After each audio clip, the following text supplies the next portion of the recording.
ഇന്ന് ഛത്തീസ്ഗഡ് ഹൈക്കോർട്ടിൽ നിന്ന് ഒരു വിധി വരികയുണ്ടായി. വേറൊന്നല്ല, ഒരു റേപ്പ് കേസാണ്. ആ റേപ്പ് കേസിനകത്ത് ക്രിമിനൽ ചെയ്തിട്ടുള്ളത് എന്താണെന്ന് വെച്ച് കഴിഞ്ഞാൽ വജൈനൽ പെൻട്രേഷൻ ചെയ്തിട്ടില്ല, വജൈനയുടെ മുകളിൽ പെനിസ് വെക്കുകയുണ്ടായി.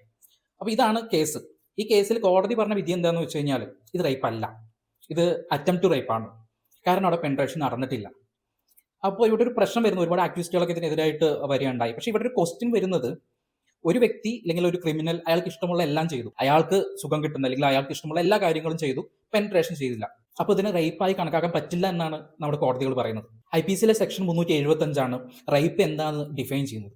അപ്പോൾ ഇതിൽ പറയുന്നത് എന്താ വെച്ച് കഴിഞ്ഞാൽ ഫോഴ്സ്ഫുള്ളി ആയിട്ടുള്ള അല്ലെങ്കിൽ സമ്മതം വാങ്ങാത്തതായിട്ടുള്ള ഇന്റർകോഴ്സുകൾ ഒക്കെ തന്നെ റേപ്പ് ആണെന്ന് പറയുന്നുണ്ട്. 2013 ശേഷം ആനസ് അതുപോലെ തന്നെ മറ്റു സ്ഥലങ്ങളിൽ പെൻട്രേഷൻ ചെയ്യുന്നതും അതുപോലെ തന്നെ ഓറൽ സെക്സ് ഇതൊക്കെ റേപ്പ് ആണ് എന്ന് പറയുന്നുണ്ട്.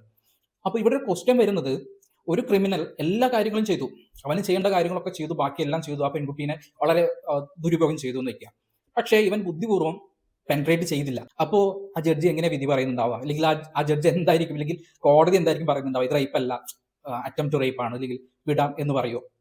അപ്പോൾ ഇവിടെ ഒരു ക്വസ്റ്റ്യൻ ഇതാണ് വരുന്നത്. ഈ ഒരു വിധി വരുന്ന സമയത്ത് രണ്ട് തരത്തിലാണ്. ഒന്ന്, ഈ പറയുന്ന കാര്യം ഒരു റേപ്പായിട്ട് പരിഗണിക്കുമോ? രണ്ട്, ഈ പറയുന്ന മെത്തേഡിലൂടെ അങ്ങനെ ചെയ്യുകയാണെന്നുണ്ടെങ്കിൽ ക്രിമിനലുകളൊക്കെ രക്ഷപ്പെട്ടില്ലേ? ഈ ഒരു ക്വസ്റ്റ്യന് സത്യം പറഞ്ഞാൽ നമുക്ക് ആൻസർ കിട്ടുന്നില്ല. അപ്പൊ സത്യത്തില് വാസ്തവത്തിൽ എന്താണ് ശരി, എന്താണ് ഇതിന്റെ ഉത്തരം?